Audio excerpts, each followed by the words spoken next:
Bonjour à tous, bienvenue sur le plateau du grand rendez-vous Europe 1, CNews, Les Échos. Bonjour Franz-Olivier Gisbert. Bonjour à vous. Journaliste, écrivain, éditorialiste au Point, vous observez à travers vos derniers écrits l'évolution de la Ve République.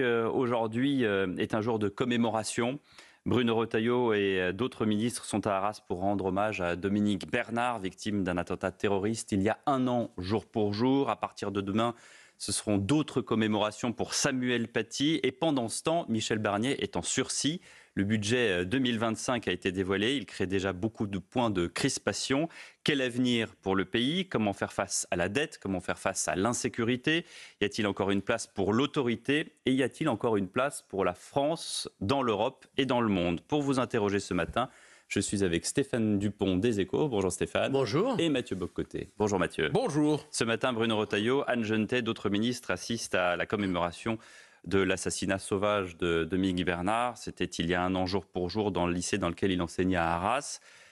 La question, Franz-Olivier Gisbert, c'est que fait-on ce matin? Quel est le sens de cette présence des ministres? Est-ce qu'on pleure les morts ou est-ce qu'on fait plus que cela? Bon, évidemment, il faut pleurer les morts. Je crois que c'est absolument essentiel. Donc, je ne vais pas me moquer de ça. Et au contraire, je participe parce que ma mère était professeure. Je sais la difficulté de ce travail.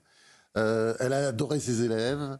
Et c'est vrai que j'ai tendance à m'identifier. Enfin, comment dire, on est tous concernés. Je pense que tous les Français étaient concernés.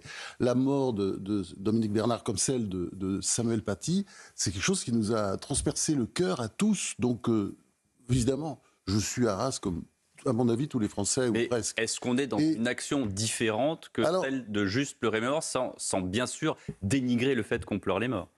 Et je pense qu'il y a eu quand même un petit changement à l'Éducation nationale. Bon, quand on voit, par exemple, l'affaire Samuel Paty, comment ça s'est déroulé, enfin, comment dire, le fait aussi qu'une partie des enseignants était contre lui, enfin, bon... Je pense qu'on est en train de changer d'univers. Et d'ailleurs, il y a quelque chose de très révélateur, c'est l'affaire de Tourcoing. C'est-à-dire cette professeure qui gifle, enfin qui se fait gifler d'abord, et qui va gifler en représailles. Et en fait, on sent que le pays est derrière elle. Et pourquoi? Parce que cette jeune fille a voulu enlever son voile quelques mètres avant la sortie. Or, c'est pas la loi, c'est pas la règle. Et ça, je pense que les Français, ils veulent aussi qu'on respecte. Je pense que c'est un peu en train de changer.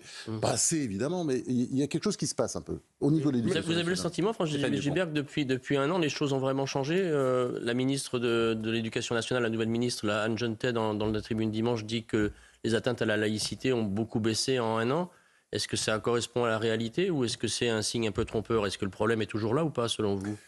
Toute cette histoire de laïcité, vous savez, c'est toujours le problème de la faiblesse de l'État. Quand l'État est faible, et on a assisté, entre autres, d'ailleurs, tragédie, pendant le mandat d'Emmanuel Macron, qui est en train de se terminer, mais enfin, hélas, il y a encore 2 ans et demi à tirer, on a assisté à un affaissement de l'autorité. On l'a vu à travers, par exemple, le refus d'obtempérer, qui est quasiment presque devenu un droit. Voilà. Alors ça, c'est une affaire qui concerne directement l'État, et je dirais presque le président de la République. Il n'est jamais intervenu là-dessus, il n'ose pas. Il a juste, à un moment donné, porté un t-shirt avec contre les violences policières. Vous voyez, c'était à peu près ça, quoi, sa réaction par rapport à tout ça. Donc l'État doit être respecté. Vous savez, moi, quand j'ai travaillé sur mon histoire intime de la Ve République, j'étais frappé de voir, j'avais été très sévère à l'époque, et avec Nicolas Sarkozy, et avec François Hollande. Et quand on regarde de près la période, ça fait déjà 7 ans, d'Emmanuel Macron, franchement, on révise à la hausse ce qui s'est passé avant sous Sarkozy et sous Hollande. Pourquoi? Parce que je pense qu'il n'y a pas d'État. Il n'y a pas seulement le déficit, il n'y a pas seulement l'endettement et hors de contrôle et l'immigration hors de contrôle, il y a aussi l'affaissement de l'autorité. Et je pense que l'autorité se rétablit un petit peu en ce moment. C'est tout. Je veux dire, tout n'est pas... Là, vous êtes en train de dire que ça va revenir tout seul? C'est-à-dire que c'est un peu comme si vous allez chez le médecin, vous dites... Le médecin vous dit, vous inquiétez pas, ça va passer. Qu'est-ce qu'on fait contre le refus d'autorité? Avant, on était dans un manque d'autorité. Maintenant, on est dans un refus d'autorité. Vous l'avez très bien dit. Pour les refus d'obtempérer, on pourrait également citer ces grandes cités dans lesquelles il y a du trafic de drogue, qui sont complètement imperméables aux forces de police. Parce que les forces de police, maintenant, maintenant ils y vont. Oui, mais attendez, elles y vont aussi. C'est-à-dire, moi, je vois ce qui se passe à Marseille. Bien sûr. Il y a quand même une nouvelle attitude. Je dis pas, attendez, je suis avec en train les de vous dire opérations que Place Nette. ouais, mais enfin, moi, j'aime pas l'idée d'opération Place Nette. C'est encore de la com. Enfin, tout c'était lamentable. La façon dont c'était présenté à Marseille, c'était horrible. Mais en même temps, la police travaille. On le voit. Moi, je le vois. Ça se voit à l'œil à Marseille. Donc, on peut pas expliquer. Enfin, je veux dire, quand vous dites c'est de la com, vous le dites pas pour les forces de l'ordre qui non, participent. Je parle de l'annonce par Emmanuel Macron et Gérald Darmanin. Tous les deux, ils ont fait de la com. Et d'ailleurs, à Marseille, j'étais à Marseille au moment où ils sont passés. Les gens se marraient en disant maintenant, ils nous laissent tout seuls. Voilà, parce que c'est comme ça. Mais la police, elle est là. Et donc, il se passe quand même quelque chose. Attendez, je suis pas en train de vous dire que tout va bien. Mais ah non, mais surtout pas. Je dis que ça va un petit peu mieux. Désolé. Vous avez parlé de la commémoration pour Dominique Bernard, pour Samuel Paty, mais est-ce qu'il n'y a pas une forme de commémorationnite, si je peux me permettre? C'est-à-dire la commémoration, c'est ce qui reste de l'État lorsqu'il ne peut plus protéger ce qu'il devait protéger. Je reconnais là Mathieu Bocoté. Je suis d'accord. D'ailleurs, j'ai écrit quelque chose de pas gentil sur Emmanuel Macron, mais je crois que, enfin, c'est vraiment le fond de ma pensée. Je pense qu'il y a un boulot dans lequel il aurait réussi, c'est secrétaire d'État, ou on aurait pu dire d'ailleurs ministre délégué aux commémorations nationales, etc. Parce que ça, il le fait bien. Il fait bien d'ailleurs les cérémonies. Il en fait beaucoup. Oui, mais ça, c'est bien. Et je pense que c'est important de le faire. Mais c'est vrai qu'à un moment où l'histoire est en train de disparaître du paysage pédagogique, universitaire, parce que c'est vrai qu'il y a une absence totale d'histoire. Enfin, je veux dire, l'inculture. Et ça nous donne une idée de l'infini aujourd'hui. Tout ce qu'on entend partout, que ce soit sur Israël ou autre chose, on est dans un univers inculte. Donc, une inculture de la classe politique aussi, peut-être? Ah ben évidemment. Non, mais enfin, par rapport à... là, je fais le vieux con. Vous avez connu les politiques de votre histoire de la société. Ah non, mais je vais faire vieux con. Est-ce que c'est la classe politique la plus inculte que vous avez connue aujourd'hui? Ah oui. Même si elle est intelligente. Attendez, Emmanuel Macron est très intelligent. Je n'ai pas dit du tout que c'est un imbécile. Alors ça, je ne me permettrai pas d'ailleurs, mais de toute façon, c'est quelqu'un d'un bon niveau. Le problème, si vous voulez, c'est que quand vous parliez avec Chirac, avec Mitterrand, mais Chirac aussi, il passait pour un imbécile. Il se faisait prendre pour un imbécile, mais enfin Chirac, il avait une culture. Alors lui, c'est vrai qu'il... C'était la phrase de Raffarin que j'adore, qui est très juste. Il disait Sarkozy pense en seconde, Mitterrand en siècle et Chirac en millénaire. Mais c'est vrai, Chirac, il est plutôt sur l'histoire. Il était sur l'histoire des civilisations. Il vous parlait de trucs, vous comprenez rien sur les Chinois. Mais depuis toujours, même quand j'étais petit journaliste, qu'il était ministre de l'Agriculture, je me souviens, il vous parlait de l'Irak. Enfin, il rentrait là-dedans. Et ça, c'est une façon après ces gens, quand ils ont cette culture, évidemment, ils ont une autre façon d'appréhender la politique. Alors, ils prennent un peu de recul. On n'est pas là-dedans. Là, aujourd'hui, c'est le tout à la com. Le tout à la com, oui, parce que ça va avec le tout à l'égout. C'est le tout à la com en permanence, le court-termisme. Et on ne pense pas du tout à la prochaine génération, on ne pense qu'à la prochaine élection cantonale. Alors, il y a la com d'un côté, et puis il y a aussi des sondages. Et donc, on interroge les Français. Sondage CSA pour Europe 1, CNews et le JDD. 84% des Français estiment qu'il faut emprisonner systématiquement tous les étrangers sous OQTF, auteurs de crimes et délits en attendant leur expulsion. Ça, c'est le premier sondage. Et le deuxième sondage, c'est pour 75% des Français, la laïcité est menacée à l'école. Ça, ce sont des faits, pour ne pas utiliser un anglicisme. Quand vous avez Bruno Retailleau qui dit « l'immigration n'est pas une chance pour la France », que le président de la République, que vous avez cité il y a 30 secondes, dit, mais alors qu'est-ce qu'on fait de Marie Curie-Skłodowska, qui a participé justement à la recherche médicale? Qu'est-ce qu'on fait de Charles Aznavour? Est-ce que ce n'est pas une chance? Où est-ce qu'on se positionne? Est-ce que c'est à nouveau, j'allais dire, une sorte de guerre des histoires dans la grande histoire qui se met sur place, alors que quand on interroge les Français, les faits sont là? Non, mais tout ça est un débat grotesque. Qu'est-ce qu'il a dit, Bruno Retailleau? Emmanuel Macron a fait semblant de ne pas comprendre. Il veut dire l'immigration sans contrôle, l'immigration de masse. Il ne veut pas dire, évidemment, la France, de toute façon, est un pays d'immigration au départ. Il faut toujours le rappeler. C'est même un grand historien, mais c'est un grand historien de l'action française, Jacques Bainville, qui était, il n'était pas antisémite comme Charles Maurras, et il était sur une ligne un peu différente. Enfin, c'est un très grand historien. Il a fait une histoire de France qui commence par la France est un pays dont le peuple est un composite.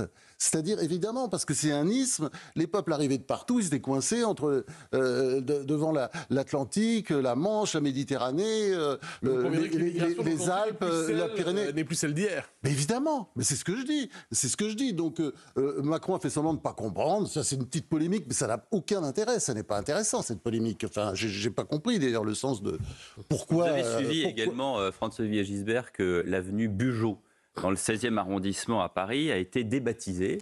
Alors, le fait qu'elle soit rebaptisée Hubert Germain, ça n'est pas un problème. Le problème, c'est qu'on raye de la carte le maréchal Bugeaud au prétexte qu'il a été gouverneur de l'Algérie française. C'est assez étrange parce que je croyais justement qu'on allait se pencher sur les accords de 1968 qui sont les accords de post-algériens pour justement réguler les questions d'immigration entre la France et l'Algérie. Oui, mais tout ça, on revient toujours cette espèce d'inculture générale, parce que moi, ça me frappe beaucoup. Vous savez, on tape beaucoup sur les réseaux sociaux. Moi, j'adore les réseaux sociaux. Je suis sur X. Hein. Je regarde et je vois des tas de choses que je n'imaginais pas.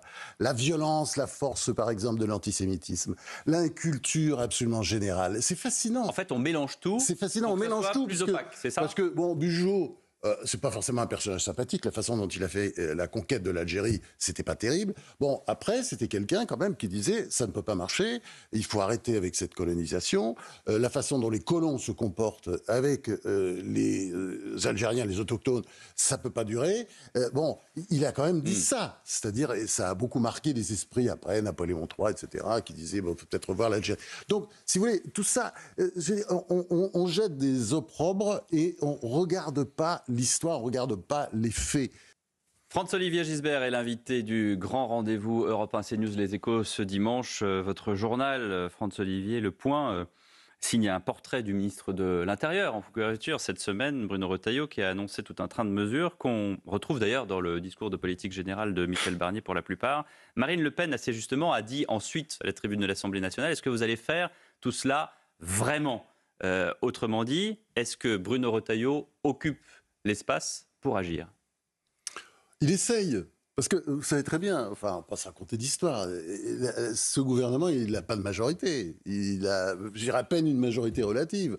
Bon, c'est lui qui est le plus légitime. Si vous voulez, je ne reprends pas le discours du NFP qui est proprement débile, puisque eux, ils n'ont cette coalition, le NFP qui est une coalition quand même, c'est rien d'autre qu'une coalition, c'est 192, 195 députés maximum. Bon, la coalition macroniste plus LR, ça fait un petit minimum de 202 et ça peut monter jusqu'à 230 en fait, si on calcule 220, 230. Donc ce sont eux qui sont les plus légitimes pour gouverner.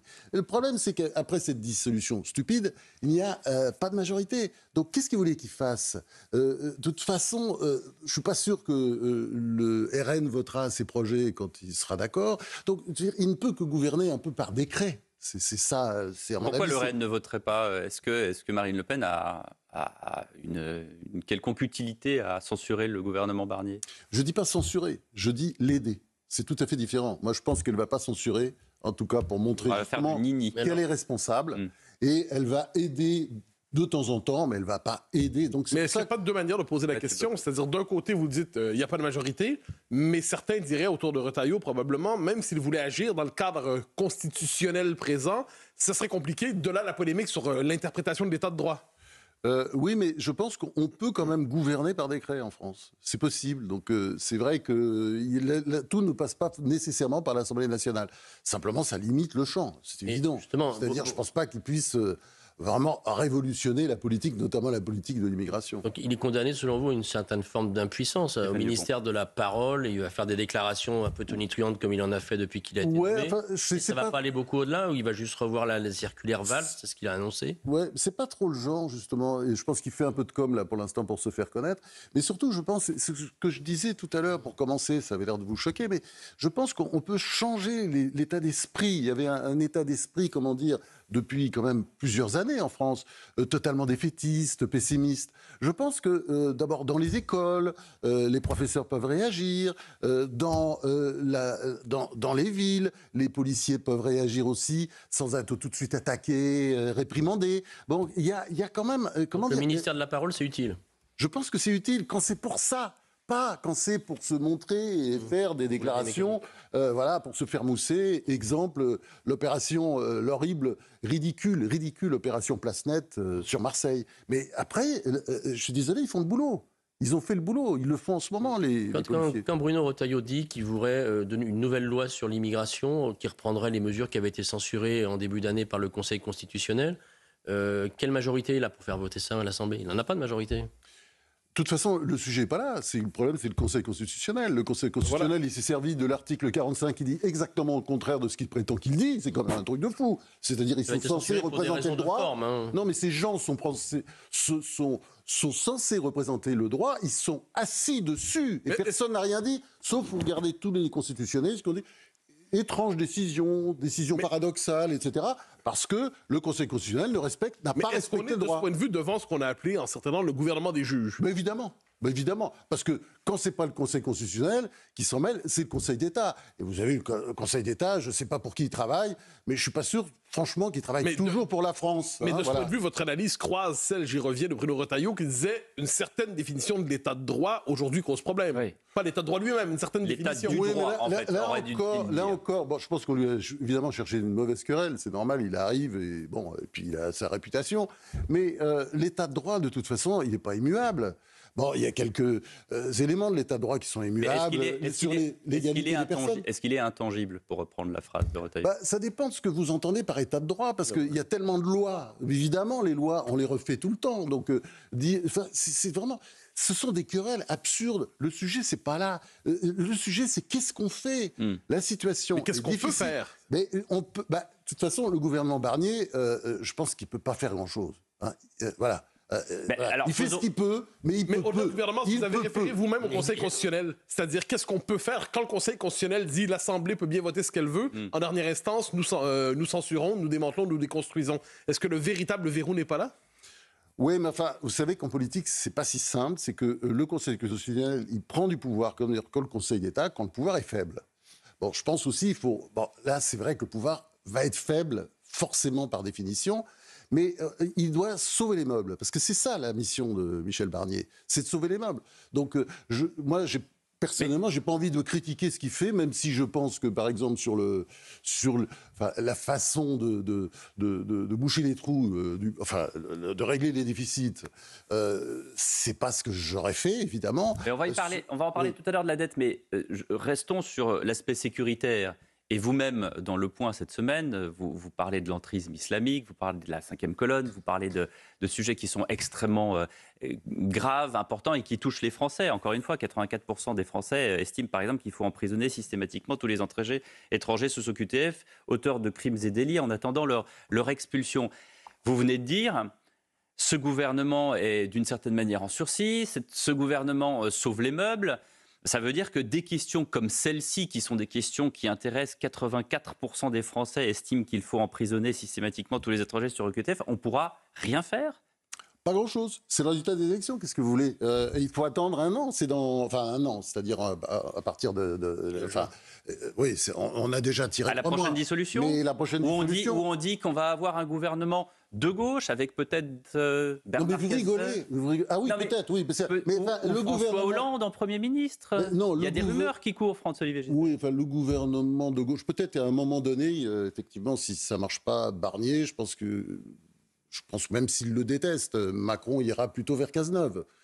Et Cazeneuve, c'est très compliqué parce que... Et qu'est-ce que c'est un gouvernement Cazeneuve? Faites-nous un portrait robot de ce que c'est qu'un gouvernement Cazeneuve aujourd'hui. C'est un gouvernement social-démocrate avec les macronistes et avec... Et sans les socialistes, parce que les socialistes ne veulent pas aller avec Bernard Cazeneuve. Enfin, l'histoire n'est pas finie. Parce que les socialistes, l'histoire n'est pas finie. Oui, mais enfin bon, je pense que quand même, les jours d'Olivier Faure, à terme, si vous voulez, l'incompétence, la nullité, ça finit toujours par ne pas payer. Et je pense qu'à terme, les jours d'Olivier Faure sont comptés. C'est le croque-mort du PS. À un moment donné, les socialistes vont se réveiller et vont se dire, mais il est en train de tuer le parti. Mais il y a une part de contraste. Vous nous présentez une opinion qui prend conscience de plus en plus sur la laïcité, sur l'immigration, sur l'insécurité. Oui. Et donc avec... la preuve, c'est vos sondages. Mais justement, de l'autre côté, une classe politique incapable de traduire ses préférences populaires en décisions politiques. Est-ce que c'est pas le début d'une crise de régime, ça? La crise de régime, elle a commencé avant. Je suis désolé. Ça fait des mois que vous avez des gouvernants qui sont complètement décalés, complètement déconnectés, qui sont complètement lunaires par rapport à tous ces sujets. Donc vous avez aujourd'hui la quatrième. Oui, mais aujourd'hui, ça ressemble un peu à ça. Non, mais ça ressemble. Ouais, enfin, on est dans la 4e. C'est pas la fin de la 5e République. On est dans la 4e République puisqu'on est revenu au régime des partis. Ce sont les partis qui décident. La constitution du gouvernement, ce sont les partis. Peut-être que Macron a joué un petit rôle, mais je ne pense pas qu'il était très important. Ce sont les partis macronistes, LR, je mets ceci, je mets cela, etc. On voit très bien comment ça se passe aujourd'hui. C'est ça qui se passe. Donc, le régime des partis, c'est quoi? C'est la 4e République. Donc on est et quand on aura la proportionnelle en plus, sous une forme ou sous une autre, alors là, on sera bien dans la 4e République. Et je pense que, bon, on aura quelque chose qui sera très loin de ce qu'était la 5e République à ses débuts. J'espère que non. Hein. Pour revenir à ce que vous disiez, on est donc condamné à une forme d'impuissance gouvernementale jusqu'à la prochaine dissolution, si prochaine dissolution il y a. Ou jusqu'à la fin du quinquennat. Oui, vous avez l'air très pessimiste et sombre, mais je pense que malgré ça, il peut se faire des choses. Il peut y avoir des prises de conscience, et puis surtout, il y a un État qui peut se remettre à travailler. Il y a une police qui peut se remettre à travailler. Toutes ces histoires que vous avez. Donc il peut y avoir une réponse pénale plus forte, il peut y avoir une réponse judiciaire plus forte. Mais attendez, pourquoi est-ce que par exemple vous avez tous ces problèmes à Cavaillon ou ailleurs, commissariat qui brûle, etc. C'est parce que la police travaille, elle se sent soutenue. Donc les choses ont un peu changé de ce point de vue. Donc c'est un optimisme paradoxal. Ouais. Absolument, mais je reconnais. Attendez, je reconnais. Je dis pas que parce que la police travaille, les voyous et les racailles sont encore plus violentes. Et de ce point de vue, c'est une bonne nouvelle parce que l'affrontement est devant nous, donc on peut le gagner. Bah oui. J'y crois, bien sûr. Ah sinon, moi, je ne crois pas du tout que la France est foutue. Enfin, la France est morte, c'est ce qu'écrivait déjà Le Suicide, vous vous souvenez, du livre d'Éric Zemmour il y a des années. Il revenait toujours sur la France est morte. Je me souviens, j'étais très choqué. Parce que moi, je vois au contraire beaucoup d'énergie et de dynamisme dans ce pays. Et je vois simplement une classe politique paralysée, qui n'a pas de volonté, parce que c'est ça, c'est la crise de la volonté politique, quand on regarde l'histoire des dernières années. Des gens qui n'ont pas confiance en eux, qui ont peur d'affronter les sujets. Vous voyez ? Franz-Olivier Gisbert, journaliste, écrivain, éditorialiste au Point, est notre invité ce matin sur CNews et sur Europe 1. Le budget a été dévoilé jeudi soir. Le barème de l'impôt sur le revenu revalorisé de 2% sur l'inflation, surtaxe sur les plus aisés, 400 entreprises à qui on va demander un effort, 4000 profs en moins dans l'éducation nationale. Là-dessus, Mme Jeunetet a dit c'est parce qu'il y a moins d'élèves. Pierre Moscovici lui a dit c'est un budget équilibré, tout en précisant que le dérapage du déficit en 2024 était considérable et inédit. Est-ce qu'on est, sans le dire, dans un programme d'austérité ? Oui, rigueur, petite rigueur, il ne faut pas exagérer, ça n'a rien à voir par rapport aux besoins. S'il y avait un vrai gouvernement avec une vraie majorité, j'espère qu'il aurait fait ce qu'il faut faire. Voilà, c'est un faux gouvernement. C'est un faux gouvernement. Mais ce que je veux dire par là, vous savez très bien, c'est que comme il n'y a pas de majorité, tout est compliqué, tout doit se négocier. Il faut essayer de passer le budget quoi qu'il arrive. Donc ils ont fait d'ailleurs un budget. Alors c'est pour ça que ça choque certainement Mathieu Bock-Côté. C'est un budget de gauche. Puisque, oui, je pense que la question qu'il va vous poser, c'est est-ce qu'on est dans un pays socialiste ? C'est ça, Mathieu ? Non, mais on est... Un budget de gauche fait par un Premier ministre qui vient de LR, avec des hausses d'impôts massives, c'est incroyable. Absolument, c'est ça. C'est exactement... C'est antinomique sur le papier. Après, est-ce que la situation en même fait temps, que... c'est fait pour que ça passe. Et puis alors surtout, c'est beaucoup plus facile d'augmenter les impôts rapidement que de baisser les dépenses. Les dépenses, c'est très compliqué, c'est long, il y a des polémiques. Mais de toute façon, c'est le vrai sujet. Nous avons en France, où c'est très bien... 58% pratiquement la proportion des dépenses publiques par rapport à la richesse nationale, c'est de l'ordre de 57-58%. Hein. Et puis, évidemment, corrélation, vous avez des prélèvements obligatoires, c'est-à-dire des taxes, des impôts, qui sont à 48%. Dans les deux cas, c'est record du monde. Bon, faut arrêter cette bêtise. Ça dure. Pourquoi est-ce qu'on n'arrête pas, justement ? Parce que les LR nous expliquaient il y a encore quelques semaines que la hausse des impôts, c'était une ligne rouge infranchissable. Les macronistes disent non, les hausses d'impôts, c'est horrible, c'est impossible. C'est un totem présidentiel. Et on se retrouve aujourd'hui avec près de 30 milliards de hausses d'impôts. Non, pas 30. Vous aurez 20 plus. milliards. Vous aurez plus. Non, 20 milliards du gouvernement. Le Haut Conseil pour les finances publiques dit 30 milliards. C'est la moitié du plan. Allez, puis de toute façon, à la fin, on va se retrouver, ce sera peut-être 40. Mais c'est le sujet, de toute façon, c'est qu'il faut, comment dire, le gouvernement est dans l'urgence. Vous savez très bien, Il n'y a pas seulement... bon, il y a tout ce cinéma autour des agences de notation, il faut dire, qui ont une importance réelle, c'est-à-dire Standard & Poor's qui nous a dégradés avant l'été. Là, Fitch s'y est mis, on attend Moody's. Fitch, c'est pas sympa, parce que bon, ils nous maintiennent. Moins, mais bon, avec une tendance quand même qui n'est pas bonne. Donc tout ça donne des mauvais signaux. Et vous avez pendant ce temps-là les taux d'intérêt, je vous signale, il ne faut jamais l'oublier, vous le savez, qui augmentent. Et d'ailleurs, qui augmentent plus en France qu'au Portugal. C'est-à-dire, nous sommes vraiment en train de devenir le mouton noir de l'Europe. Et ça, c'est un vrai sujet. Donc il faut essayer de régler ça le plus vite possible. C'est pour ça, les impôts, augmenter les impôts. Vous parlez de taux de prélèvement. Évidemment, je les excuse. Voilà. Comment vous les faire autrement? Mais de toute façon, attendez, je ne vois pas comment on peut faire autrement que de soutenir Barnier, mais du bout des lèvres. Mais quand Barnier dit c'est très grave, c'est très grave, c'est très grave, mais oui, est-ce qu'il ne devrait pas dire comme François Fillon, en 2007, je suis à la tête d'un État en faillite? Ça ne risquerait que d'aggraver les choses, parce que quand François Fillon l'a dit, la situation n'était pas si tragique. Aujourd'hui, Macron est passé par là, et n'oubliez pas qu'aux 2000 milliards d'endettement, il faut rajouter aujourd'hui 1200 milliards, il a fait ça en 7 ans, donc nous sommes à 3200 milliards, c'est énorme. Mais il y a 300 milliards de Covid, et le reste, c'est... Mais est-ce que de ce point de vue, on connaît la formule « dépenser moins pour taxer moins » à l'horizon, mais est-ce qu'on n'est pas plutôt devant la nécessité de taxer moins pour dépenser moins? C'est-à-dire l'État peut toujours se trouver de nouveaux besoins, peut toujours se trouver de nouvelles catégories à satisfaire avec une dépense, un chèque et ainsi de suite. Donc, on ne peut pas rester dans cette logique. À moins mais non, mais bien sûr qu'il faut arrêter. Non, mais attendez. Là, je suis évidemment d'accord avec vous à 100%. Et d'ailleurs, l'impôt, il ne faut pas seulement penser à l'impôt sur le revenu, qui est une petite part de l'impôt. En France, vous savez très bien la structure de... Là, je pense que vous allez être d'accord, Stéphane. C'est que le vrai problème, c'est aussi l'impôt sur les entreprises. Pourquoi est-ce que nous vivons, depuis longtemps, une longue période de désindustrialisation ? Et là-dessus, Macron n'a rien fait, je suis désolé. La Start-up Nation, enfin, c'est des trucs pour s'amuser, ça.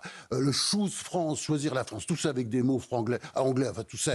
Et ça n'a rien fait. C'est que là, on n'est que dans l'accord. Les entreprises étrangères de s'installer, il y a quand même des entreprises avec des étrangères, oui, c'est ça. Oui, comme dans un pays du tiers-monde. Nous ne sommes pas un pays du tiers-monde, je suis désolé. Donc, l'idée de nous offrir comme ça à toutes les grandes multinationales étrangères... Non, mais vous parlez de Choose France. Le but de Choose France, c'est de faire venir des entreprises étrangères. Je souhaite m'engueulez pas, j'y suis pour rien. Mais oui, mais je souhaite que les entreprises françaises se développent avec leurs propres moyens. Et on les a accablés de taxes, vous savez très bien. Pourquoi est-ce que nous, par exemple, sous les 7 ans de Macron, ils ont quand même baissé les impôts sur comme d'ailleurs sous François Hollande, vous l'avez oublié, oui, mais comme sous François Hollande. Mais c'est vrai que il y a eu cette histoire de politique de l'offre. D'ailleurs, c'est Hollande qui a commencé.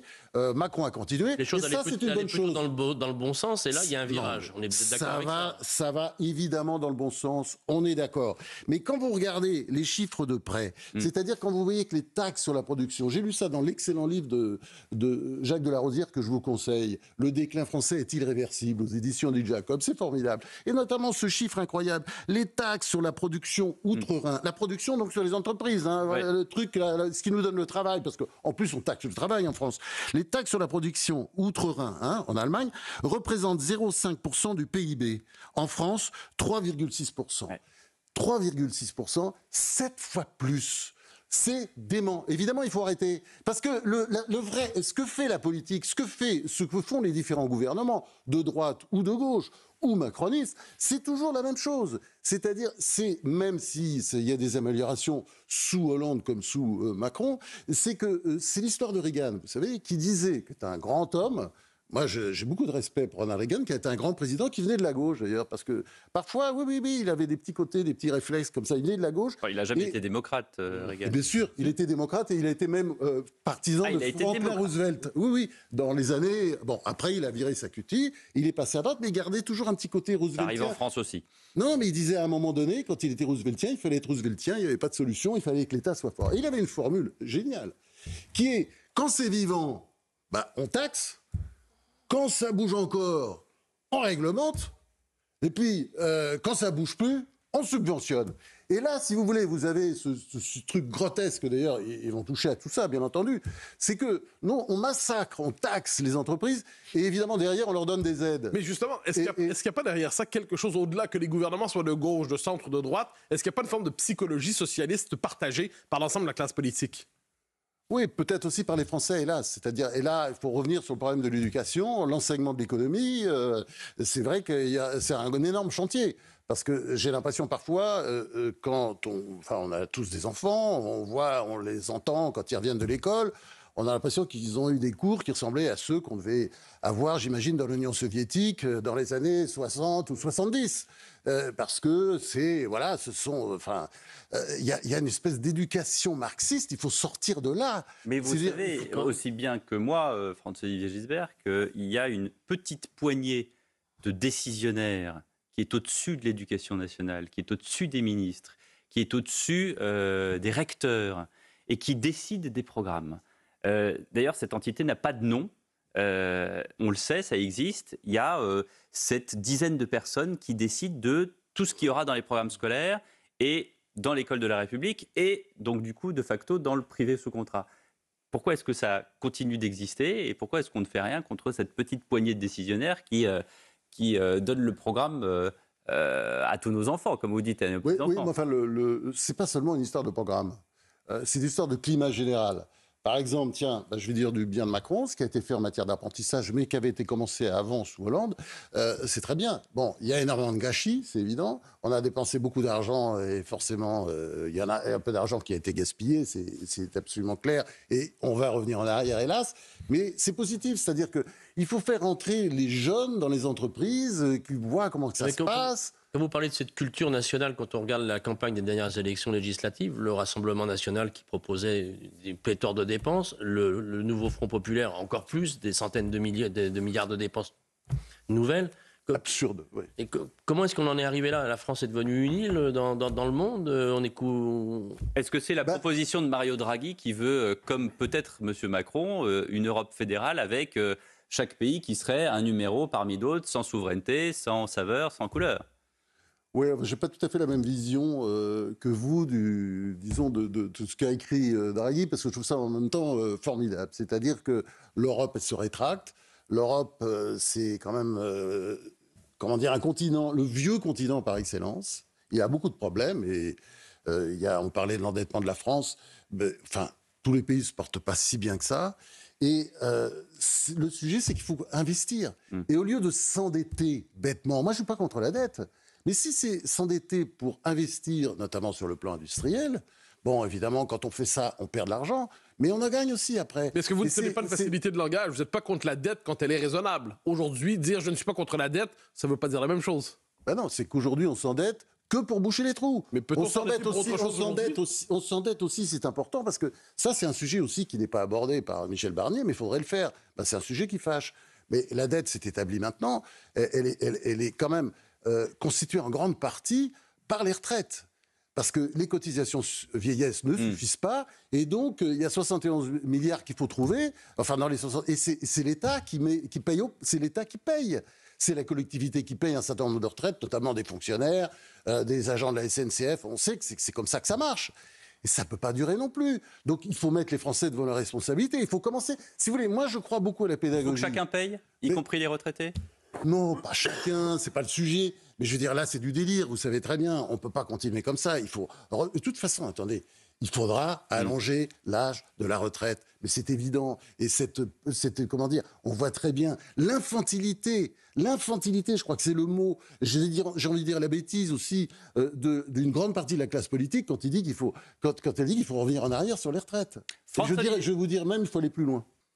Dernière partie du grand rendez-vous sur Europe 1 et sur CNews avec notre confrère Franz-Olivier Gisbert. Le week-end dernier, Emmanuel Macron créait la polémique en appelant les Américains, en fait, surtout à ne plus livrer d'armes à Israël au nom de la cohérence avec l'appel de Biden au cessez-le-feu. Cette semaine, le même Emmanuel Macron a reçu Volodymyr Zelensky et lui a soutenu que la France était là. Comment comprendre? D'un côté, le cessez-le-feu et de l'autre côté, on soutient la guerre. J'arrive plus très bien à suivre. Moi, je n'essaye pas. Je n'essaie pas de comprendre Macron parce que son système, c'est simple. C'est le danseur de tango, ou j'ai dit un jour ici, le danseur de claquettes. J'irais plutôt d'ailleurs maintenant matassin. C'est-à-dire, il y a un côté, vous savez, les matassins, c'était les danseurs comiques un peu bouffons d'autrefois, avec des clochettes partout. C'est-à-dire, il va dans un sens et puis il va dans l'autre. Non, mais attendez. Ce sont des sujets sérieux. Sur l'Ukraine, il n'a pas varié. il n'a pas varié. Mais attendez, excusez-moi, regardez sur le long terme. Regardez au début, en 2022 et après. Non, excusez-moi. Non, il a varié. Il a varié. C'est-à-dire, je dirais, de toute façon, la politique, c'est aussi changer. Mais les rapports de force changent, c'est normal. Mais en même temps, par exemple, typiquement sur Israël, c'est un coup à droite, un coup à gauche, un coup à ceci, et je rétablis, etc. C'est pas sérieux. C'est pas sérieux. D'ailleurs, le Hezbollah s'en est pris une. Il a dit qu'il fallait, sans doute parce qu'il y a eu de mauvaises réactions quand il a dit qu'il fallait plus donner des armes à Israël à cause de Gaza. Il a dit il faut que le Hezbollah cesse, il faut un cessez-le-feu, que le Hezbollah accepte un cessez-le-feu. Enfin, et visiblement, il n'était pas au courant que le Hezbollah tirait sur Israël depuis à peu près un an, et qu'il y avait 2023. entre 60 000 et 100 000 réfugiés là-bas. Donc c'était déjà une guerre qui avait commencé. Non, voilà. Moi, je pense que la politique étrangère, c'est l'angle mort du macronisme, et je dirais même ce qui est alors que c'est son domaine réservé, c'est-à-dire qu'il se l'approprie, là encore, tout dernièrement, il laisse faire Michel Barnier à l'intérieur, et il s'approprie en fait tous les dossiers étrangers. Sur la politique étrangère, il y a une espèce de tradition en France, qui n'est pas une tradition de neutralité, parce que on est pour l'existence d'Israël, mais il y a une politique arabe, etc. Mais il y avait une continuité. Excusez-moi, des gens très différents. Vous passez de Gaulle, Giscard, tout ça était très différent. Mitterrand, il y a une continuité. Sarkozy, Hollande, tout ça, il y a une continuité. Et là, brusquement, pourquoi ? Parce que c'est un coup à droite, un coup à gauche, mais c'est pas comme ça qu'on fait de la politique. Plus globalement, aujourd'hui, est-ce que la voix de la France est encore entendue, notamment au Proche-Orient, au-delà de ces revirements dont vous venez de décrire ? Est-ce qu'aujourd'hui, le monde attend d'avoir la position de la France, ou est-ce qu'aujourd'hui, on n'existe plus ? Bon, on existe de moins en moins. Et c'est peut-être pas fini. Parce que le problème, c'est qu'on existe quand on est économiquement fort, on existe. Aujourd'hui, on est économiquement faible. Nous sommes le mouton noir de l'Europe. C'est la vérité. Donc la France du traité de Versailles n'existe plus. Regardez comment on est traité, même Ursula von der Leyen, et ça soit sur nous. Ah non, mais je veux pas de ce type-là, là, Breton. Mettez-moi un autre. Voilà, puis on lui met quelqu'un qui lui fera pas d'ombre, surtout pas, il va raser les murs. Alors, on prend le plus, le plus faible, le plus qui parle même pas anglais, je crois d'ailleurs. Bon, voilà, comme ça, c'est fait. Vous voyez ce que je veux dire ? Elle fait ce qu'elle veut. Tout le monde s'assoit sur nous. Mais donc, si vous voulez, c'est vrai, ça veut dire que la France est déjà elle est déjà fédéralisée dans l'Europe. Il y a un pouvoir plus important que le pouvoir de mais non, il suffit. Attendez, on nous explique sans arrêt. C'est à cause de l'Europe que ça va pas, l'industrie. Pourquoi il y a des pays comme, par exemple, l'Italie, qui réussissent à avoir encore une industrie forte, puis je parle pas de l'Allemagne. On nous explique que l'immigration, c'est la faute. Alors, on peut rien changer. Vous avez vu, Olaf Scholz, le chancelier allemand, il s'est pas gêné pour dire, bon, allez, on arrête. Voilà, on fait des centres de rétention pour les OQTF, etc. C'est-à-dire que nous... c'est vraiment, il faut rien bouger sur rien, et c'est toujours la faute à l'Europe. Mais non, là, c'est pas la faute à l'Europe, c'est ce que vous avez dit tout à l'heure, c'est parce qu'on a 3 blocs qui sont équivalents et on doit faire ce qu'on appelle des arbitrages politiques entre les différents partis pour qu'une solution, quelle qu'elle soit, puisse être adoptée. Oui, mais quand Emmanuel Macron avait la majorité, ça fonctionnait comme ça aussi. On peut rien faire. Mais non, bien sûr qu'on peut faire. Vous parliez l'Europe n'interdit rien. On peut sortir à un moment donné, on peut mettre en question des aspects de la politique européenne. Tout ça n'est pas... Mais vous conviendrez que, par exemple, Mme von der Leyen a aujourd'hui un pouvoir plus grand qu'elle n'avait au premier tour. C'est à cause de nous. Mais c'est à cause de nous. Donc elle prend le pouvoir pour lui. Évidemment, mais c'est toujours comme ça. Quand le pouvoir est faible, vous avez le Conseil constitutionnel s'assoit sur la Constitution. Il s'en fout. Il se moque du monde. Il nous dit, voilà, c'est à cause de l'article 45. Il dit le contraire de ce qu'il dit, parce qu'il y a une réforme sous Sarkozy qui fait dire le contraire à l'article 45 de ce que le Conseil constitutionnel lui fait dire. Après, c'est effectivement Ursula von der Leyen. Après, c'est tout le monde. Je veux dire, même ce pauvre, Charles machin truc, là, Michels, qui est un personnage comique, il va finir aussi par s'asseoir sur la France, bien entendu. Tout à l'heure, vous disiez que vous étiez optimiste. Est-ce que la France peut retrouver à terme une voix à compter en Europe et dans le monde ? Oui. Parce que, non mais attendez, la réponse est très simple. Moi, quand j'ai fait cette histoire intime de la Ve République, j'ai travaillé sur 1958. Mais c'est dingue. Il y a un type qui arrive. Alors vous me direz, c'était un peu l'histoire. L'histoire en marche, une incarnation, un personnage historique. Mais il a tout remis en route en quelques mois. Et même sur le plan économique. Parce que là, il a fait le contraire de la politique des derniers présidents, qui ont, comme disait très bien, d'ailleurs j'ai envie de lui rendre hommage, Valérie Pécresse, parce qu'il faut lui rendre hommage, pendant la campagne, elle n'a pas fait un bon score, vous savez pourquoi? Aussi parce qu'elle a dit quelques vérités, comme celle de Macron a cramé la caisse. Oui, bien sûr, il a cramé la caisse. Donc ça, c'est la vérité. Mais alors, c'est une histoire, enfin, on revient à votre livre. 1958, c'est le début du redressement de la France. Mais non, mais en quelques mois. Mais à quel moment ce redressement s'interrompt et à quel moment la nouvelle décadence commence, selon vous? C'est facile, c'est-à-dire, vous avez le 1958, De Gaulle fait ce plan de rigueur, Maus, grâce à Rueff. Avec le plan. Le plan, oui. Parce que Pinay ne voulait pas. Absolument. Et Pinay ne voulait pas, et Rueff est un grand bonhomme. Mais Pinay a accepté. C'est une période, il fallait sauver la France. Non, mais attendez, il fallait sauver les meubles. C'est un peu comme aujourd'hui. Non, mais c'est pour ça que moi, je ne vais pas taper sur Barnier, je suis désolé. C'est tout ce qu'il y a. Il faut que ça marche, Barnier. Qui, le nouveau De Gaulle? Vous voyez un nouveau De Gaulle arriver? Ça serait qui, cet homme providentiel? Puisque vous avez l'air de nous dire qu'un homme providentiel pourrait relever le pays. Oui, parce que De Gaulle, il a fait ce plan de rigueur Maus qui a fait ensuite une croissance. On aurait dit aujourd'hui, tous les imbéciles auraient crié austérité, c'est affreux, etc. Eh ben oui, mais n'empêche que la conséquence de ce plan de rigueur, c'était que vous aviez en France après une croissance de 5-6%. Ça n'a pas empêché mai 68, mais vous avez une croissance forte. 6% donc c'est possible. Ouais. Ce pays, de toute façon, il y a de l'énergie, il y a une jeunesse, il y a une éducation, etc. Et où on va le trouver? Eh ben, je vais vous dire, c'est très simple. Moi, j'ai toujours... non, mais la réponse, elle est très simple. Ouais. Vous aviez une première ministre en Grande-Bretagne qui s'appelle Margaret Thatcher, qui était une petite bourgeoise étriquée, que j'ai bien connue, parce que souvent, dans les dîners d'État, pour être gentil, Mitterrand m'avait placé pas loin, et je l'ai écouté pas mal, je l'ai interviewé. Enfin, franchement, c'était pas grand-chose. Et vous savez, elle avait ce qui manque aujourd'hui à tous nos dirigeants, ce qui manque à Macron notamment, c'est la volonté. Elle a fait, elle a sauvé son pays. Contre les syndicats. Contre les syndicats, contre tout le monde. Et Tony Blair, le travailliste qui a suivi, n'a surtout rien changé. Bon. Parce que c'était des mois et des mois de grève dans toutes les usines du pays, Margaret Thatcher, quand elle arrive à la fin des années 70. Est repartie. Vous avez la même chose. Donc il nous faut une nouvelle Margaret Thatcher. Vous cherchez la Thatcher française. Non, justement, parce que... Non, mais là, vous me tirez comme ça à droite. C'est Valérie Pécresse. Valérie Pécresse. Non, mais vous me tirez à droite, mais oui, ça pourrait être Valérie Pécresse. Mais vous me tirez à droite, mais il y a Olaf Scholz, là. Oui. D'ailleurs, qui est un SPD. Qui est l'héritier de qui? De Gerald Schröder. Et Gerald Schröder, lui... alcoolique un peu, c'est-à-dire toujours bourré à l'heure du déjeuner déjà. Alors je ne sais pas dans quel état il était le soir, j'ai jamais vu le soir. Très sympathique, très drôle, très vif, très intelligent. Grand homme d'État. Grand homme d'État. Bon, il a peut-être mal tourné, mais grand homme d'État. C'est lui l'austérité. Il a sauvé son pays.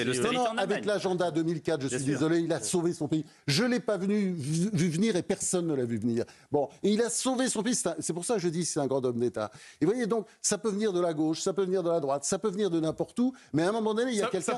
Il suffit de volonté. Ça peut même venir des extrêmes, de ce qu'on appelle les extrêmes? Oui, mais il suffit juste de volonté. Pourquoi pas? Je ne sais pas, j'y crois pas trop. Parce que quand je vois le programme, c'est sûr que j'ai envie de partir en courant. Mais c'est pas un programme d'austérité. Non. Oui, c'est-à-dire qu'ils ont l'air de croire qu'il y a encore beaucoup d'argent, que voilà. Et puis après ils vont dire, il faut taper les riches, on va taper les riches. Non. Ils disent qu'il faut prendre de l'argent sur les aides et notamment les aides à l'immigration. Enfin, ça va pas très loin. Si vous regardez sur l'immigration, l'aide médicale d'État, vous arrêtez ça fait 1 milliard de moins. Vous arrêtez, vous voyez les aides aux associations pro-migrants là. J'ai vu que c'était aussi 1 milliard, vous enlevez 2 milliards. Enfin, bon, c'est pas assez, c'est évident. C'est pas il ira un homme d'exception, mais on ne sait pas d'où il viendra. Mais oui, ça peut venir. La France, ça quand même. Enfin, la France n'est pas finie, c'est pas vrai. Ça fait des siècles qu'il y a des gens qui disent qu'elle est morte, et à chaque fois, elle ressuscite, elle repart de l'avant. La France. Mais c'est sûr que là, elle n'est pas très bien portante. La France n'est pas finie, François-Olivier Gisbert, mais l'émission, oui. Merci beaucoup de nous avoir accompagnés en ce dimanche. Très bonne journée sur nos 2 antennes.